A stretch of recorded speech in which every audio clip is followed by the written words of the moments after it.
ইয়া আইয়ুহান নাসু ইত্তাকু রাব্বাকুম ইন্না যালযালাতাস সাআতি শাইউন আযীম। আল্লাহ বলছে ইয়া আইয়ুহান নাসু ইত্তাকু রাব্বাকুম, হে মুমিন বান্দারা, রব্বাকুম তোমরা আমি রবকে ভয় করো। ইন্না যালযালা, যেদিন ধাক্কা মারা হবে, যেদিন ভূমিকম্পে সব কিছু নষ্ট হয়ে যাবে। সাআতি শাইউন আযীম, এমন ভয়ঙ্কর একটি বড় দিনের নাম হলো কিয়ামত। আল্লাহু আকবার। এমন ভয়ঙ্কর দিন আসবে যেই দিন রব্বুল আলামিন পৃথিবীটাকে ভেঙে খন করার জন্যে, চুরমার বিচূর্ণ করে দেওয়ার জন্যে আল্লাহ রব্বুল আলামিন একটি ভূমিকম্প সৃষ্টি করবেন।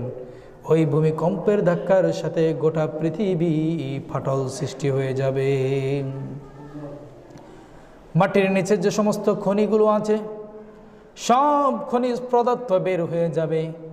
মাটির নিচে যদি স্বর্ণের খনি থাকে স্বর্ণগুলো বের হয়ে যাবে।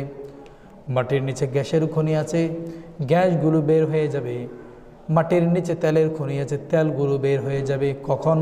যেদিন আল্লাহ এই পৃথিবীর ভিতরে কিয়ামত দিবে সেদিন। এমন কিয়ামতের বিভীষিকাময় এমন পরিস্থিতির ভিতরে মানুষ নিজেকে যখন বাঁচানোর জন্য চেষ্টা করবে, আপন মা তার সদ্য দুধের শিশুকে কোল থেকে দুধ না দিয়ে ফেলে দেবে। আপন মা তার দেহ রক্ষা করার জন্যে যেই মা সন্তানকে ফেলে দূর মারবে, আল্লাহ বলছে সেই দিনকে তোমরা ভয় করো। ইয়া আইয়ুহান নাসু ইত্তাকু রাব্বাকুম ইন্না যালযালাতাস সাআতি শাইউন আযীম। এর মুমিন বান্দারা, ওই দিনটারে ভয় করো যেদিন এই পৃথিবী কম্পন হয়ে বিশাল এক ভূমিকম্প সৃষ্টি হয়ে কিয়ামত গঠিত হয়ে যাবে দুনিয়ার মাঝে। আল্লাহ রাব্বুল আলামিন সূরাতুল মাআরিজ তার 23 নম্বর আয়াতের ভিতরে বলছেন, ইয়াউমা ইয়াখরুজুনা মিনাল আজদাসি সিরাআ কাআন্নাহুম ইলা নুসবি ইউফিদুন। আল্লাহু আকবার পড়ুন। আল্লাহ বলছে ইয়াউমা ইয়াখরুজুনা, যেদিন বের হয়ে যাবে, মিনাল আজদাসি কবর থেকে, সিরাআ তারা ছুটতে থাকবে দ্রুত গতিতে, কাআন্নাহুম ইলা নুসবি ইউফিদুন, যেন তারা কোনো লক্ষ্য উদ্দেশ্যের দিকে পৌঁছাচ্ছে। অর্থাৎ কবরগুলো ফেটে যাবে। কবরগুলো ফেটে গিয়ে কবরের ভিতরে আজ থেকে 3000 বছর আগে, 4000 বছর আগে, 5000 বছর আগে আপনি যাকে দাফন করেছেন, অথবা যেদিন কিয়ামত হবে, কিয়ামত বিকালবেলা যদি হয়, সকালবেলাও যদি কাউকে দাফন করা হয়, ওই কিয়ামতের দিন রব্বুল আলামিন বলছে ইয়াউমা ইয়াখরুজুনা, মানুষ বের হয়ে যাবে সেদিন। কোন দিন? যেদিন কিয়ামত হবে। মিনাল আজদাসি, কবর থেকে, সিরাআ এবং দ্রুত গতিতে, কাআন্নাহুম ইলা নুসবি ইউফিদুন, তারা ছুটতে থাকবে যেন মনে হচ্ছে তাদের কোনো কাজ আছে, কোনো লক্ষ্য উদ্দেশ্য আছে। ওই লক্ষ্য পূরণ করার জন্য একে অপরের থেকেও বেশি জোরে জোরে দৌড়বে। আল্লাহু আকবার। কিয়ামতের দিন কবর ফেটে যাবে, কবর থেকে মুদ্দা উঠে দ্রুত গতিতে দৌড়বে কিয়ামতের হাসরের মাঠের দিকে। আল্লাহু আকবার। এরকম বিভীষিকাময় দিনে আল্লাহ রাব্বুল আলামিন সূরাতুল ফাজরের 21 নম্বর আয়াতের ভিতরে পরবর্তী বলছেন, কাল্লা ইযা দুক্কাতিল আরদু দাক্কান দাক্কা, যেদিন এই পৃথিবীটাকে ধাক্কা দেওয়া হবে, ধাক্কার সাথে পৃথিবী চূর্ণ বিচূর্ণ হয়ে যাবে। আল্লাহ। এই যে বিশাল বিশাল অট্টালিকা দেখা যায়, গ্লাস দিয়ে আমেরিকার ওয়াশিংটনে গেলে দেখবেন, নিউ ইয়র্কে গেলে দেখবেন কত বিশাল বিশাল গ্লাসের তৈরি করা বাড়িঘর। এত বিশাল বিশাল বাড়িঘর যেগুলো উঠতে লিফট লাগে, লিফটের মাধ্যমে উঠতে হয়, আবার লিফটের মাধ্যমে নামতে হয়। কোটি কোটি বিলিয়ন ট্রিলিয়ন টাকা খরচ করে ওই বিল্ডিংগুলো তৈরি করা হয়েছে। আপনারা সৌদি আরবে গেলে নাম শুনবেন, কি খলিফা? এটা Burj Khalifa. Crore crore billion trillion টাকা খরচ করে 100 তলার উপরে ওটাকে তৈরি করা হয়েছে। ঠিক কিয়ামতের দিনে সব কিছু চূর্ণ বিচূর্ণ মুহূর্তের ভিতরে ভেঙে খানখান হয়ে যাবে। আল্লাহু আকবার। সরকারি কোনো স্থানের উপরে যদি মানুষ দোকানপাট তৈরি করে, ম্যাজিস্ট্রেট তাকে কি বলে, ওয়ার্নিং দিয়ে যায় যে সরকারি রাস্তার উপরে আপনাদের যতগুলো দোকান আছে সব কিছু অপসারণ করাতে হবে, না হলে পরে কি হবে, এই সব দোকান উচ্ছেদ করে দেওয়া হবে। যখন দোকান মালিকরা এই সমস্ত কথা শুনে না, তখন ম্যাজিস্ট্রেট কি করেন, কিছু বোলডুজার নিয়ে এসে সবগুলোকে ধাক্কা মারে, মুহূর্তের ভিতরে বিল্ডিংগুলো ভেঙে ভেঙে চুরমার হয়ে যায়। ঠিক না ভাই? ঠিক। এই পৃথিবীর ভিতরে তার একটি ছোট্ট নমুনা, এটা কিয়ামতের নমুনা নয়, বুঝার জন্য একটা ছোট্ট নমুনা দিলাম। কয়েক সেকেন্ডের ভিতরে বিশাল বাজারের ভিতরে শত শত তলা বিল্ডিং ঘরগুলো ধাক্কা মেরে মুহূর্তের ভিতরে ফেলে দিচ্ছে, সব ভেঙে তছনছ হয়ে যাচ্ছে।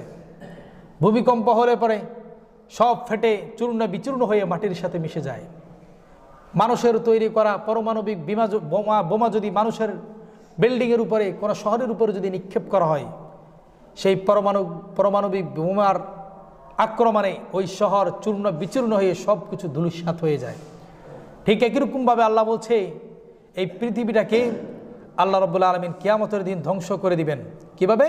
কাল্লা ইদা দুক্কাতিল আরদু দাক্কান ধাক্কা, সেদিন এই পৃথিবীটাকে এমন ধাক্কা দিবে, এমন প্রকম্পভাবে ধাক্কা দিবে, সব কিছু পাহাড় পর্বত নদী নালা সব কিছু চূর্ণ বিচূর্ণ হয়ে যাবে। সমস্ত পাহাড়গুলো ভেঙে নদীতে পড়বে, নদীর পানিগুলো মুহূর্তের ভিতরে শুকিয়ে এক একটা মরুভূমিতে পরিণত হয়ে যাবে। সুবহানাল্লাহ, আল্লাহু আকবার। এটা আল্লাহ কি পারবেন কি পারবেন না? আল্লাহু আকবার। এরকম ভয়াবহ দিনের ভিতরে যখন সৃষ্টি হবে, যে মানুষটার কবর যেখানে, সেই মানুষটা সেই কবর থেকে উঠবে, আর ওই কবর যাকে যেখানে কবর দেওয়া হয়েছে সেই মানুষটা ওখান থেকে উঠবে। ওটাই হলো তার হাসরের ময়দান। আল্লাহু আকবার। যাকে যেখানে কবর দেওয়া হয়েছে, ধরুন কথায় এখানে যাকে কবর দেওয়া হয়েছে, কিয়ামতের দিন তিনি এখান থেকে উঠবেন, ওনার হাসরের মাঠ এটা। সুবহানাল্লাহ পড়েন। একটু চিন্তা করে দেখেন, যদি বাঁশবাগানে আপনাকে দাফন করা হয়, কিয়ামতের দিন বাঁশবাগানের কবরস্থান থেকে উঠবেন, আর ওই স্থানটাই হবে আপনার হাসরের ময়দান। আল্লাহু আকবার।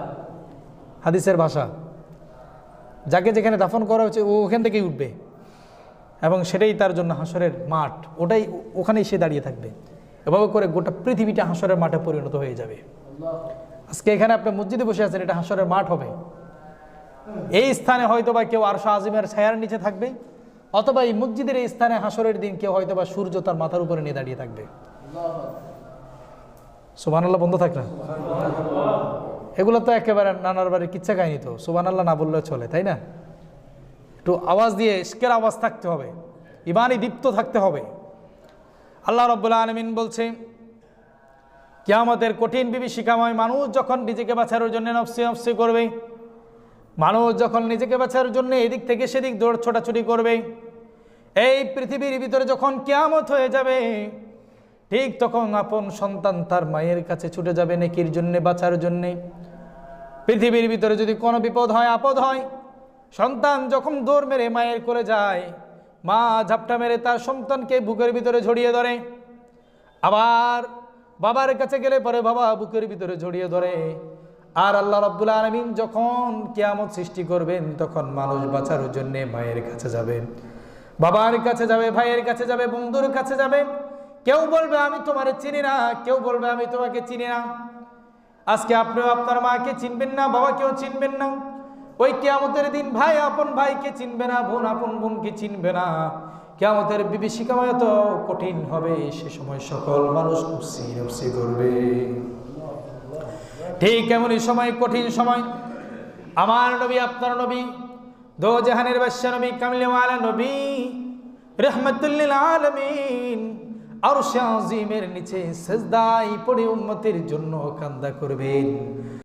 নফসি নফসি নিজের জন্য না বলে আল্লাহ রাব্বুল আলামিনের আরশ আজিমের সিজদার ভিতরে পড়ে আমার দয়াল নবী, আপনার দয়াল নবী সিজদায় পড়ে উম্মতি উম্মতি বলে ডাকবে। আল্লাহু আকবার। আল্লাহ রাব্বুল আলামিন সূরাতুল বনী ইসরাঈলের ৭৯ নম্বর আয়াতের ভিতরে বলছেন, বিসমিল্লাহির রহমানির রহিম, আসা আইয়াবাসাকা রব্বুকা মাকামান মাহমুদা। আসা আইয়াবাসাকা, আপনাকে সম্ভব অবশ্যই আপনাকে দান করবে, রব্বুকা, আপনার রব, মাকামান মাহমুদা, প্রশংসিত স্থান। আল্লাহু আকবার। প্রশংসিত স্থান বলতে কি বুঝালো? কিয়ামত যেদিন হয়ে যাবে, সব মানুষ যখন নফসি নফসি করবে, আমার নবীও যখন নফসি নফসি করবে। এই দুনিয়ার ভিতরে আমার নবীও উম্মতের জন্য নফসি নফসি করেছিলেন, উম্মতের জন্য কেঁদেছিলেন। মায়ের গর্ভে থেকে বের হয়ে পৃথিবীর জমিনে শিশুরা কান্দে দুধের জন্য, মায়ের গর্ভ থেকে বের হয়ে শিশুরা কান্দে মায়ের উলানের দুধের জন্য। মায়েরা বুকে ধরলে পরে শিশুরা কান্না বন্ধ করে, মায়েরা বুকের দুধ স্তনের দুধ সন্তানের মুখে তুলে দিলে সন্তান কান্না বন্ধ করে। আর আমার নবী আপনার নবী রাহমাতুল্লিল আলামিন মা আমিনার গর্ভ থেকে বের হয়ে সিজদায় দিয়ে উম্মতি উম্মতি বলে কাঁদে। আল্লাহু আকবার, আল্লাহু আকবার। সেদিন থেকে আমার নবী কাঁদতে লাগলেন। কাঁদতে কাঁদতে কঠিন একদিনের ভিতরে পৌঁছে গেলেন। মদিনা মুনাওয়ারার ভিতরে 3 দিন নবীকে খুঁজে পাওয়া যাচ্ছে না। 3 দিন পর্যন্ত মদিনা মুনাওয়ারায় নবী নাই। সিদ্দিক আকবর নবীরে খুঁজতে লাগলো, নবীরে পাওয়া যায় না। সাইয়েদনা ওমর ফারুক রাদিয়াল্লাহু তাআলা আনহু নবীকে খুঁজতে লাগলেন, কোথাও নবীকে নাই। ওসমান নবীকে খুঁজেন, নবী নাই। আলীও নবীকে খুঁজে, নবী নাই। নবীর প্রিয়তমা কন্যা আম্মাজান ফাতেমাতুজ জোহরা রাদিয়াল্লাহু তাআলা আনহা নবীকে খুঁজেন, নবী নাই। 3 দিন পর্যন্ত নবী নাই মদিনার ভিতরে। মদিনার গাছপালা ঢোলাঢুলি করে বন্ধ করে দিল, অক্সিজেন সরবরাহ করা বন্ধ করে দিল। মদিনার কীট পতঙ্গগুলো খাবার দাবার ছেড়ে দিল। মদিনার ওটগুলো ছাগলগুলো খানা পিনা ছেড়ে দিল। মদিনার ছোট্ট ছোট্ট শিশুরা মায়ের বুকের দুধ খানা ছেড়ে দিল। কারণ নবীর মদিনার ভিতরে নবী নাই। নবীর কারণে নবীর শোকে সমস্ত মানুষ খানা পিনা বন্ধ করে দিয়ে 3 দিন যাবত অনাহার। নবীকে কোথাও খুঁজে পাওয়া যায় না। একদিন খুঁজতে লাগলো, 2 দিন খুঁজতে লাগলো, সকাল থেকে সন্ধ্যা পর্যন্ত নবীকে খুঁজতে লাগলো। নবী কোথাও নাই, কোথাও নাই। খুঁজতে খুঁজতে সিদ্দিক আকবর সাইয়েদনা ওমর খুঁজতে খুঁজতে এক পাহাড়ের দিকে চলে গিয়েছিলেন। পাহাড়ের ভিতরে দেখা গেল কিছু রাখাল কিছু ছাগলকে চড়াচ্ছেন, কিছু ওটকে চড়াচ্ছেন। আর দেখা গেল ছাগলগুলো ভ্যাঁ ভ্যাঁ করে চিৎকার মেরে কান্না করছে, ওটগুলো পাহাড়ের উপরে চিৎকার মেরে কান্না করছে। সাইয়েদনা আবু বকর সাইয়েদনা ওমর ওই ব্যক্তির দিকে, রাখালগুলোর দিকে দৌড়িয়ে দৌড়িয়ে গেল। রাখালকে বলতে লাগলো, এরে রাখাল, তোমরা কি আমাদের নবী, মায়ার নবী, দয়ার নবী রাহমাতুল্লিল আলামিনকে তোমরা কি কোথাও দেখেছো কিনা? আল্লাহু আকবার পড়ো। রাখাল বলতে লাগলো, আমরা রাখাল মানুষ, দূর দেশ থেকে এসেছি ছাগল পালার জন্যে, ছাগলকে খাবারের জন্য এসেছি। নবী বলতে কি আমরা নবীকে চিনি না, রসুল বলতে কি আমরা রসুলে চিনি না। কিন্তু আমরা রাখাল আজকে 3 দিন যাবত এখানে মেষগুলো ছাগলগুলো চড়ানোর জন্য এসেছি। আর আমরা এসে দেখতে পেলাম এই জায়গার ভিতরে, পাহাড়ের ভিতরে, গুহার ভিতরে এমন একজন বসে বসে, এমন একজন ব্যক্তি সেজদায় পড়ে শুধু কান্দে, উম্মতি উম্মতি বলে কান্দে। ওই মানুষটার কান্নার কারণে আমরা যে ছাগলগুলো নিয়ে আসলাম ছাগলও কান্না করে, আমরা যে উট নিয়ে আসলাম উটও কান্না করে ওই মানুষটার সাথে। ওই মানুষটা কান্দে কে যেন বলে বুঝি না, কিন্তু বলে খালি উম্মতি আর উম্মতি। ওই মানুষটার কান্নার জন্যেই পাহাড়ের পর্বতের গাছগুলো হেলে দুলে কান্না করে। আমাদের বকরি ছাগলগুলোও কান্না করে। আমাদের বকরি ছাগলগুলো ঘাস খাওয়া বন্ধ করে দিল, ওটগুলো ঘাস খাওয়া বন্ধ করে দিল। এভাবে যদি চলতে থাকে আমাদের ওটগুলো, আমাদের ছাগলগুলো না খেয়ে মারা যাবে। ওরে সিদ্দিক আকবর সাইয়েদনা ওমর জলদি করে দৌড় দিয়ে যাও, দেখো দেখো ওখানে কে। সাইয়েদনা ওমরের আর বুঝতে দেরি হলো না, উনি আর কেউ নাই, উনি হলেন আমাদের নবী মুহাম্মাদুর রাসূলুল্লাহ সাল্লাল্লাহু আলাইহি ওয়াসাল্লাম। দৌড় মেরে গেলেন পাহাড়ের দিকে। গর্তের ভিতরে গিয়ে, গুহার ভিতরে গিয়ে দেখেন নবী সিজদায় পড়ে 3 দিন যাবত কাঁদে উম্মতি বলে। সাইয়েদনা ওমর, সাইয়েদনা আলী রাদিয়াল্লাহু তাআলা আনহু বলেন, হুজুর আমি হলাম আপনার প্রিয়তম খলিফা। সাইয়েদনা আবু বকর রাদিয়াল্লাহু তাআলা আনহু আবার বলে, হুজুর আমি হলাম আপনার খলিফা, আমি হলাম ওমর ফারুক রাদিয়াল্লাহু তাআলা আনহু। ওসমান বলে, হুজুর আমরা আসছি আপনাকে নেওয়ার জন্য। আপনার বিরহে 3 দিন যাবত ঘরের ভিতরে ছোট্ট ছোট্ট শিশুরা খানা ছেড়ে দিয়েছে। আপনার বিরহে 3 দিন যাবত মদিনার পশু পাখিগুলো খানা ছেড়ে দিয়েছে। আপনার জন্য 3 দিন যাবত বাগানের কুসুম ফুলগুলো ফুটতে নিষেধ হয়ে গিয়েছে। সূর্য উঠতে নিষেধ হয়ে গিয়েছে, সূর্য ওঠে না, আলো দেখা যায় না, চন্দ্রের আলো দেখা যায় না, সূর্যের প্রখর নেই, বাগানের গোলাপের ফুটন্ত কোনো সুবাস নেই। সুবহানাল্লাহ পড়েন না। বাগানের ফুলন্ত ফুটের কোনো সুবাস নেই, বাগানের রজনীগন্ধা বেলি ফুলের কোনো সুবাস নেই, বাগানের গাছের ভিতরে কোনো ফুল নেই, বাগানের গাছের ভিতরে কোনো ফল নেই। ইয়া রাসূলুল্লাহ, ইয়া হাবিবাল্লাহ, আপনি নাই, সেজন্য ছোট্ট শিশুরা মায়ের উলানের দুধ খায় না, ছোট্ট শিশুরা মায়ের বুক থেকে হাত থেকে ভাত খায় না। ইয়া রাসূলুল্লাহ, ইয়া হাবিবাল্লাহ, নারীরা তাদের চুলার ভিতরে নতুন নতুন খানা পিনা রান্না করে না, ছাগলগুলোও খানা খায় না, নদীর ভিতরে পানিগুলো শুকাতে লাগলো। ইয়া রাসূলুল্লাহ, ইয়া হাবিবাল্লাহ, আপনি উম্মতের বিরহের কারণে 3 দিন যাবত গুহার ভিতরে এসে কাঁদতে লাগলেন। আমি সাইয়্যিদনা আবু বকর, আমি সাইয়্যিদনা ওমর, আমি সাইয়্যিদনা উসমান, আমি সাইয়্যিদনা আলী, ইয়া রাসূলুল্লাহ, আপনাকে কথা দিলাম, আপনাকে ওয়াদা দিলাম, আমি সাইয়্যিদনা ওমর বলছি, ইয়া রাসূলুল্লাহ, আমি যতগুলো সৎ আমল করেছি, এই পৃথিবীর ভিতরে আমি যতদিন পর্যন্ত আমল করেছি, আমার সমস্ত আমলগুলো আপনার উম্মতে মুহাম্মাদির জন্য কোরবান করে দিলাম। আল্লাহু আকবার। এবার বলতে লাগলো, আবু বকর বলতে লাগলো, ইয়া রাসূলুল্লাহ, আমার জীবনের যত আমল আছে, আমার জীবনের যত নেক আছে, সমস্ত নেক কাজগুলো আপনার গুনাহগার উম্মতের জন্য দিয়ে দিলাম। আল্লাহু আকবার। নবী মাথা তুলে না, সিজদায় পড়ে এখনো কাঁদতে লাগলেন, উম্মতি উম্মতি বলে। আবু বকর বলে, হুজুর মাথা তুলুন, ওঠে না। ওমর বলে, হুজুর মাথা তুলুন, ওঠে না। ওসমান বলে, হুজুর, আমার যতগুলো সম্পদ আছে সব সম্পদ আপনার গুনাহগার উম্মতের জন্য কোরবান করে দিলাম, আল্লাহর রাস্তায় আপনি মাথা তুলুন, ওঠে না। আল্লাহু আকবার। আলীও বলে, উঠে না। তারা বলতে লাগলো, আমরা কেউ যদি নবীকে সিজদা থেকে উঠতে বলি, কোনোদিন নবী সিজদা থেকে উঠবে না। এভাবে চলতে চলতে তাকে কিয়ামত সন্নিকটে চলে আসবে। দৌড় বেড়ে গেল আম্মাজান ফাতেমাতুজ জোহরা রাদিয়াল্লাহু তাআলা আনহার ঘরের ভিতরে। দরজায় খুলে আম্মাজান ফাতেমাতুজ জোহরা রাদিয়াল্লাহু তাআলা আনহাকে বললেন, সাইয়্যিদনা আলী রাদিয়াল্লাহু তাআলা আনহু বললেন, ওরে প্রিয়তমা, 3 দিন যাবত পর্যন্ত রাসূলের কোনো খবর নাই, রাসূলকে আজ পাওয়া গেল। রাসূল অমুক পাহাড়ের অমুক গুহার ভিতরে বসে বসে উম্মতের জন্য কাঁদেন। রাসূল আমাদের কারো কথা শুনে না, আমরা যতই তিনাকে সান্ত্বনা দিই তিনি শুনে না।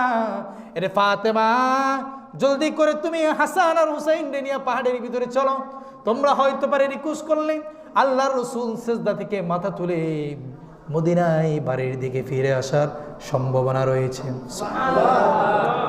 আর দেরি নাই, ইমাম হাসান আর হুসাইন ঘরের কোণে কাঁদে, নানার বিরহে কান্দে। নানার 3 দিন যাবত পাওয়া যায় না। মায়ার নবী, দয়ার নবী রহমাতুল্লিল আলামিন কোথায় যেন হারিয়ে গেলেন, কেউ জানে না। যখন শুনতে পেল নানাকে পাওয়া গিয়েছেন, দৌড় মেরে মায়ের আঁচল ধরে 2 সন্তান ইমামে হাসান আর হুসাইন নানার কাছে চলে গেলেন। পাহাড়ে উপরে উঠে গুহার ভিতরে ঢুকলেন, বলতে লাগলেন, আব্বাজান, আমি হলাম তোমার প্রিয়তম কন্যা আম্মাজান ফাতেমাতুজ জোহরা রাদিয়াল্লাহু তাআলা আনহা। এরে বাবা, এতিম আমার বাবা, উম্মতের দরদি নবী, আয় রব্বুল আলামিনের পাঠানো অপুরন্ত নিয়ামতের এক বিস্ময়কর খনি, আমাদের সকলের নবী, কামলেওয়ালা নবী, আপনি মাথা তুলুন। নবীজি মাথা তুলে না। ইমাম আর হাসান আর হুসাইন বলতে লাগলেন, হুজুর, নানাজি মাথা তুলুন, তারপরেও মাথা তুলে না। আম্মাজান ফাতেমাতুজ জোহরা রাদিয়াল্লাহু তাআলা আনহা বললেন, ইয়া রাসূলুল্লাহ, ইয়া হাবিবাল্লাহ, আমার জীবনের যত আমল আছে সব আমল আমি আপনার গুনাহগার উম্মতের জন্য দান করে দিলাম। শুধু তাই নয়, ইয়া রাসূলুল্লাহ, ইয়া হাবিবাল্লাহ, আমার 2টা কলিজার টুকরা সন্তান আছে, ইমাম হাসান আর হুসাইন। এই 2টো সন্তানকে আপনার গুনাহগার উম্মতের জন্য আমি আপনার রাস্তায় কোরবান করে দিলাম। আল্লাহু আকবার। কোনোদিন কোনো মা এই কথা বলবে? কোনো সন্তান, কোনো মা কোনোদিন বলবে আমার সন্তানকে আপনার জন্য কোরবান করে দিলাম, আপনি চাইলে জবাই করে দিতে পারবেন? বলবে? বলবে না। গুনাহগার উম্মতের জন্য আল্লাহর রাসূল সাল্লাল্লাহু আলাইহি ওয়াসাল্লাম মদিনায় গুহার ভিতরে কাঁদতে লাগলেন 3 দিন যাবত। পৃথিবীর কোনো মানুষ তারে সান্ত্বনা দিতে পারে না। এই জন্য আম্মাজান ফাতেমাতুজ জোহরা রাদিয়াল্লাহু তাআলা আনহা বললেন, আমার আমলও যদি এতে আপনি খুশি না হন, ওহে রাসূল, আমার 2টো কলিজার টুকরা সন্তানরে আমি কোরবান করে দিলাম।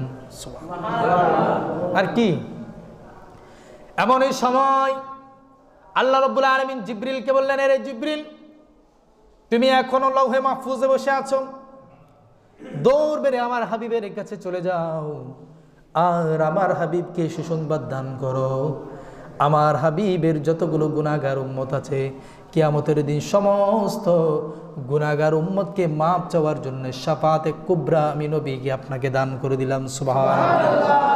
আপনি যখন হাসরের মাঠে থাকবেন, গুনাহগার উম্মত হাসরের মাঠে থাকবে, গুনাহগার উম্মত যখনই হিসাব নিকাশ চলবে, হিসাবের যখন গুনাহগার উম্মত ধরা পড়ে যাবে, ইয়া রাসূলুল্লাহ ইয়া হাবিবাল্লাহ, ঠিক সেই সময় আপনি যখন গুনাহগার উম্মতের জন্য আমার কাছে সুপারিশ করবেন, আমি আপনার এক সুপারিশে কোটি কোটি গুনাহগার উম্মতকে জাহান্নাম থেকে জান্নাতে দিয়ে দেব। সুবহানাল্লাহ। এই জন্য আল্লাহ রাব্বুল আলামিন সূরা বনী ইসরাঈলের ভিতরে বলছেন, আসা আইয়াবাসাকা রাব্বুকা মাকামান মাহমুদা। আপনাকে আমি এমন এক স্থান দিলাম, সেই স্থান হলো প্রশংসিত স্থান, যেখানে বসে আপনি যখন উম্মতের জন্য চাইবেন, আমি আল্লাহ ঠিক সেই সময় সমস্ত আপনার উম্মত গুনাহগার উম্মতগুলোকে আপনি জাহান্নাম থেকে নিয়ে জান্নাতের ভিতরে পৌঁছিয়ে দেব। আল্লাহু আকবার। আল্লাহ রাব্বুল আলামিন আবার সূরাতুল বাকারার 255 নম্বর আয়াতের ভিতরে বলছেন, মা মিন শাফিঈন ইল্লা বিন বাদি ইযনিহি। মা মিন শাফিঈন, কে সুপারিশ করবে ইল্লা মিন বাদি ইযনি, আল্লাহর অনুমতি ব্যতীত। আল্লাহ হাসরের মাঠে এমন সোচ্চার হবেন, এমন হুঙ্কার দিবেন, হুঙ্কারের সাথে সাথে সমস্ত মানুষগুলো, জিনগুলো ভয়ের ভিতরে থরথর করে কাঁপতে থাকবে, কেউ কারোর জন্য সুপারিশ করতে প্রস্তুত নয়। ঠিক সেই সময় আমার রাসূল আল্লাহর থেকে অনুমতি নিয়ে আল্লাহকে বলবেন, রব্বুল আলামিন, আমি হলাম গুনাহগার উম্মতের নবী, আমার এই পৃথিবীর ভিতরে সবচেয়ে বেশি নবী, তারা গুনাহ করেছেন বেশি, কারণ তারা যখন গুনাহ করেছিল আমি তাদের মাঝে ছিলাম না, আমি তাদেরকে বুঝ দিতে পারলাম না, আমি তাদেরকে জ্ঞান দিতে পারলাম না, সেজন্য তারা সকালে গুনাহ করেছিল, সন্ধ্যায় গুনাহ করেছিল।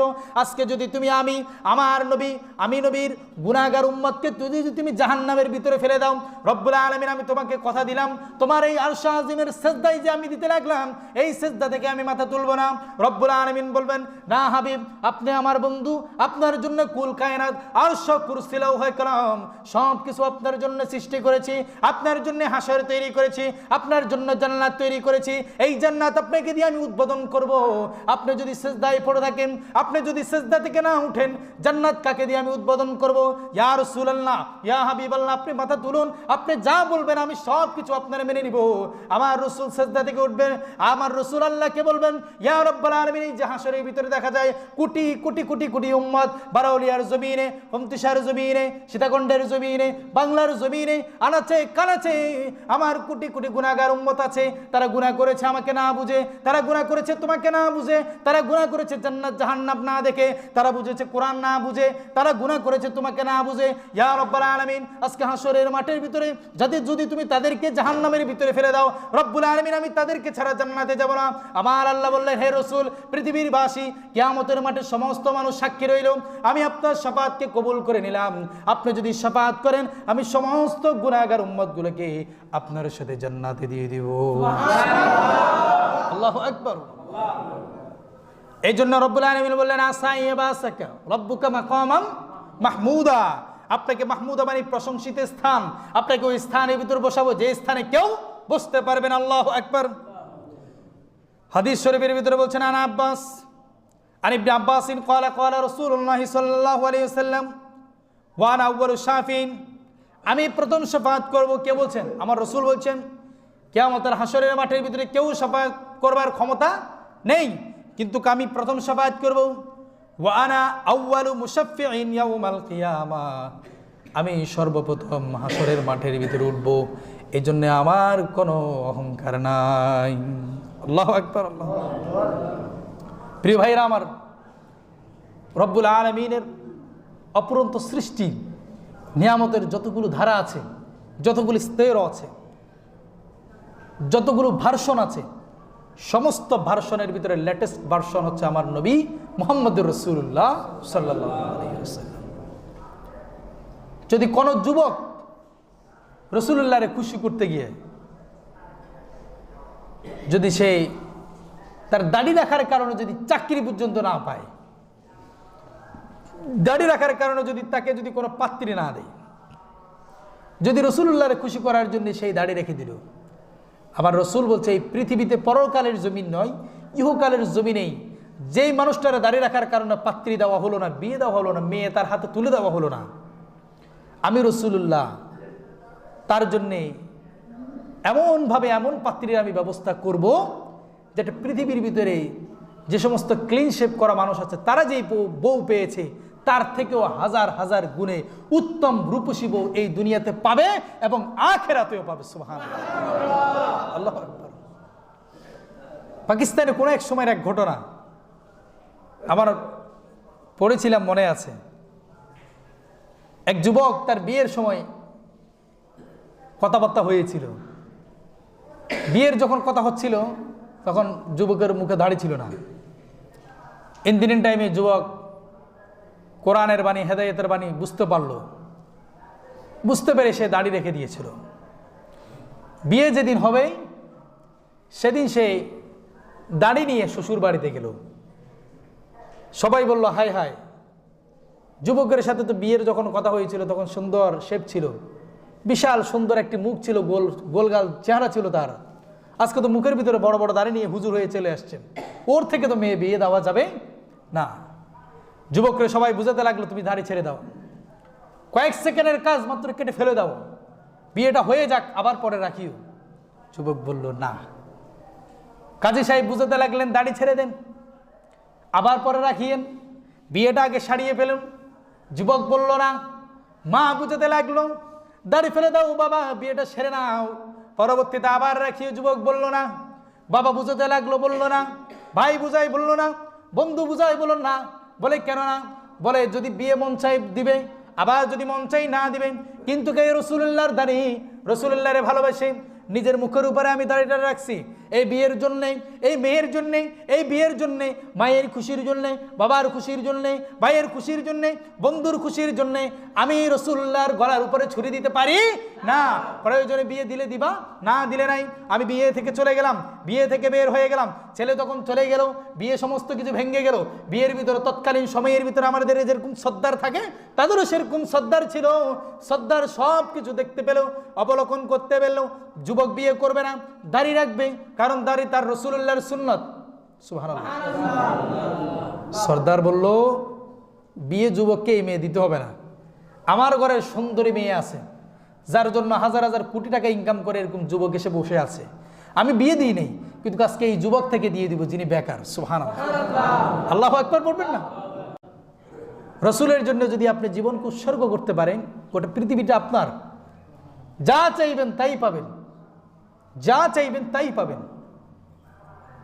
রসুলের আদর্শ যে ঘরের ভিতরে থাকবে এখানে শান্তি, যে মানুষের জীবনের ভিতরে থাকবে তার ভিতরে শান্তি, যে মানুষের লেখাপড়ার ভিতরে রসুলুল্লাহর আদর্শ থাকবে সে শান্তি। আর যাদের আদর্শ নাই তাদের ভিতরে শান্তি নাই। আপনারা জেনে অবাক হয়ে যাবেন, পশ্চিমা বিশ্বের ভিতরে রসুলের অনেকগুলো সুন্নতকে এখন মান্য করা হয়। আমেরিকাতে, কানাডাতে, ফ্রান্সে, জাপানিরা, অনেকগুলো চাইনিজরা রসুলের সুন্নতকে মানে, কারণ রসুলের সুন্নতির ভিতরে সেবা আছে, ট্রিটমেন্ট আছে। রসুলের সুন্নত যেগুলো যেভাবে যেভাবে করতেন সেভাবে যদি করে মানুষ ফিজিক্যালভাবে সুস্থ থাকে। এই জন্য পশ্চিমারা এখন রসুলের নিয়মগুলো মানতে লাগলেন, সওয়াবের নিয়ত নয়, ভালো থাকার নিয়তে। সুবহানাল্লাহ। আর আমরা করি সওয়াবের নিয়তে। তারা দেখতে পেয়েছে যে রসুলুল্লাহ সাত সকালবেলা ঘুম থেকে উঠে যান, ফজরের সময় ঘুম থেকে উঠে স্নিগ্ধ বাতাস, মনোরম পরিবেশের সুশীতল বাতাসের ভিতরে রসুলুল্লাহ পায়ে হেঁটে মসজিদের নববীর ভিতরে হাঁটতে যান নামাজ পড়ার জন্যে। এতে রসুলের ব্যায়ামও হয়, শরীরের ব্যায়ামও হয়। সুশীতল বাতাসের কার্বন ডাইঅক্সাইড তিনি ত্যাগ করে অক্সিজেন তিনি গ্রহণ করেন। এজন্য পশ্চিমারা এখন সকালবেলা উঠে, আপনারা দেখবেন হিন্দুরা পর্যন্ত সকালবেলা মুয়াজ্জিনের আজানের আগে উঠে উঠে তারা এখন ব্যায়াম করে। সুবহানাল্লাহ। দেখেন কি দেখেন না? তারা এখন তো ব্যায়াম করে, আর মুসলমানেরা ঘুমায়। ফজরের সময় কি করে? ঘুমায়। হিন্দুরা পর্যন্ত উঠে সকালবেলা তারা স্নান করে, গোসল করে পানিতে। তারা দেখতে পেল রিচার্জে দেখা গেল রসুলুল্লাহ প্রতিদিন সকালবেলায় উঠতেন, ফজরের সময় নয়, তাহাজ্জুদের সময় উঠে তিনি গা গোসল ধুয়ে অজুস্পেন্দা করে মসজিদের ভিতরে গিয়ে নামাজ পড়তেন। এতে করে সকালবেলা সকাল 8টার আগে সূর্য যখন উঠে, সূর্যের ভিটামিনগুলো যখন সকালবেলা পানির ভিতরে পড়ে, সেখানে ভিটামিন ডি পানির ভিতরে প্রবেশ করে। ওই পানিগুলো যদি মানুষের মুখের ভিতরে সকালবেলা লাগে, শরীরের ভিতরে লাগে, তাহলে মানুষের হার্টের ভিতরে ভিটামিন ডি প্রবেশ করে। এতে করে মানুষের হাড্ডিগুলো শক্ত হয়। আর যখন সকাল 8টার পরে মানুষ গোসল করে, যখন 8টার পরে মানুষগুলো পানিগুলো ব্যবহার করে, তখন সেই পানির ভিতরে সূর্যের প্রথম কিরণ রশ্মি ভিটামিন ডি আর প্রবেশ করে না, পরে সেই পানিগুলো উত্তপ্ত থাকে, সেগুলো ব্যবহার করলে আর কোনো কাজ হয় না। এই জন্যে পশ্চিমারা এখন দেখবেন যে সকালবেলা উঠেই তারা সর্বপ্রথম গোসল করে নেবে, কারণ ওই পানির ভিতরে সূর্যের আলো পড়েছে, ভিটামিন ডি প্রবেশ করেছে। কার সুন্নাত? রাসূলুল্লাহর সুন্নাত, রাসূলুল্লাহর সুন্নাত। এবং জৈতুন গাছ অথবা খেজুর গাছের ঢাল অথবা নিম গাছের ঢাল, এগুলো দিয়ে যদি আপনি মেসওয়াক বানান, ওই মেসওয়াক যদি আপনি ব্যবহার করেন, তাহলে কি হবে?